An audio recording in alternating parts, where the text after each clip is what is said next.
ఈ పెద్ద మనిషి అన్ని రకాలుగా కూడా వ్యవస్థలన్నీ నాశనం చేశాడు. ఇచ్చిన హామీలు ఏవి కూడా నిలబెట్టుకునే పరిస్థితిలో లేక ఈ పెద్ద మనిషి ప్రతిదీ కూడా ప్రజలను వెన్నుపోటు పొడిచే కార్యక్రమమే చేస్తూ ఉన్నప్పుడు ఆ టాపిక్ నుంచి ప్రజలను డైవర్ట్ చేసేందుకు ఏ ఒక్కరూ కూడా ఆయనను ప్రశ్నించే స్వరం వినపడకుండా చేసేందుకు ఈ పెద్ద మనిషి చేస్తూ ఉన్న పాలన భయానక పాలన సృష్టించడం.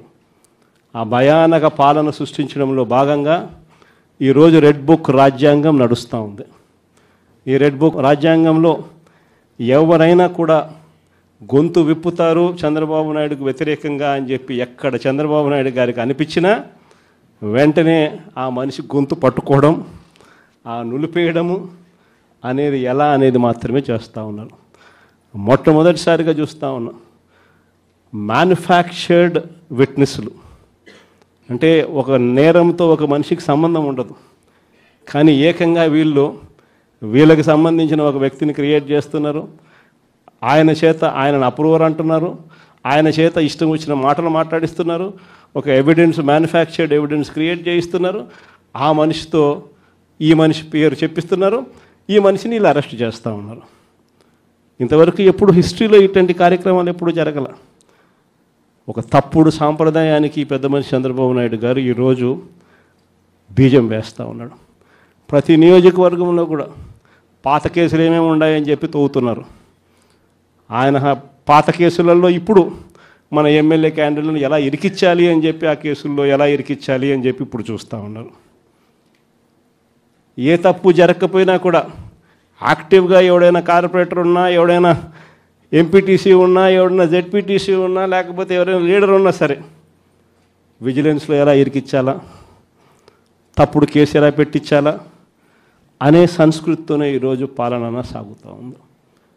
నేను ఒకటి చెప్తా ఉన్నా, ఈరోజు కష్టంలో ఉన్న వైఎస్ఆర్సీపీ అన్నదమ్ములను నేను ఈరోజు చూస్తూ ఉన్నా. నేను మీ అందరికీ ఒకటే చెప్తా ఉన్నా, మీ అన్నగా, మీ తమ్ముడిగా, మీ బిడ్డగా ఒకటి చెప్తా ఉన్నా. నెక్స్ట్ వచ్చే జగన్ 2.0లో పరిస్థితి ఈ మాదిరిగా ఉండదు. ఈరోజు ప్రతి కార్యకర్త కష్టాన్ని చూస్తూ ఉన్నా కాబట్టి చెప్తా ఉన్నా. ఇంతకుముందు మన హయాంలో మనం వచ్చే టయానికే కోవిడ్ మహమ్మారి మధ్యలో 2019 జూన్లో మనం ప్రమాణ స్వీకారం చేశాం. ఆ తర్వాత ఆ మార్చిలోనే ముగియక మునిపే ఒక సంవత్సరం కూడా సరిగ్గా ముగియక మునిపే 2020 మార్చి వచ్చేసరికి వెంటనే కోవిడ్ వచ్చింది. ఆ తర్వాత 2 సంవత్సరాలు కోవిడ్తో మనం యుద్ధం చేయాల్సిన పరిస్థితుల మధ్య మన పాలన సాగింది. బహుశా కార్యకర్తలకు అనుకున్న మేరకు బహుశా నేను చేయలేకపోయి ఉండొచ్చు, కానీ ఇవాళ ఒకటే చెప్తా ఉన్నా, ఈరోజు ఈ కష్టాన్ని చూసిన వ్యక్తిగా చెప్తా ఉన్నా, రేపొద్దున ఇలా ఉండదు. రేపొద్దున జరిగే ప్రతి విషయంలోనూ వైఎస్ఆర్సీపీకి కార్యకర్తే నెంబర్ 1గా ఉంటాడని మాత్రం ఖచ్చితంగా చెప్తా ఉన్నా. ప్రతి కార్యకర్తకు నేను ఒకటే చెప్తా ఉన్నా, ఎవడెవడైతే మీకు అన్యాయం చేశాడో పర్వాలా, అన్యాయం చేయండి, చేయించుకుంటాం, టైం మీది, కానియండి, కొట్టండి అని చెప్పండి. ఆడు ఎవడు ఏం చేస్తా ఉన్నాడో పేరు రాసుకోండి. రెడ్ బుక్ అని నేను చెప్పను, కానీ పేరైతే రాసుకోండి. మీరు ఏ బుక్లో రాసుకున్నా పర్వాలా, పేరైతే మీరు రాసుకోండి.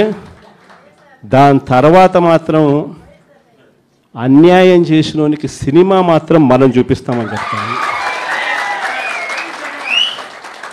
ఆ మనిషి రిటైర్డ్ అయి ఉన్నా కూడా లాక్కొని వస్తా, ఆ మనిషి దేశం విడిచిపెట్టిపోయినా లాక్కొని వస్తా. ఎవరిని వదిలిపెట్టేది ఉండదు.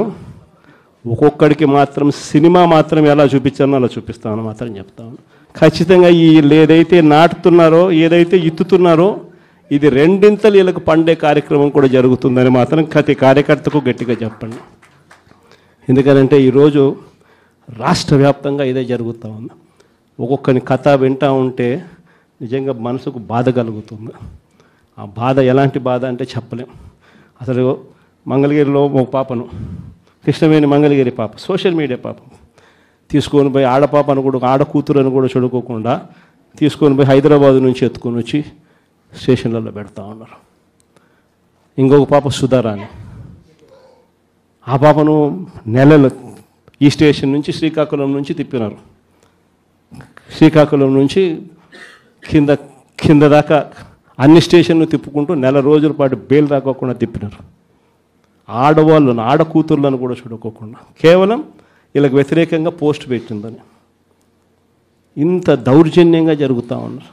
Jagannath Reddy has said that I will not leave anyone.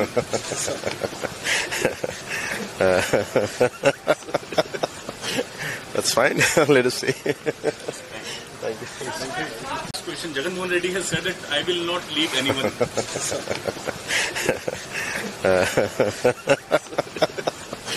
That's fine. Let us see.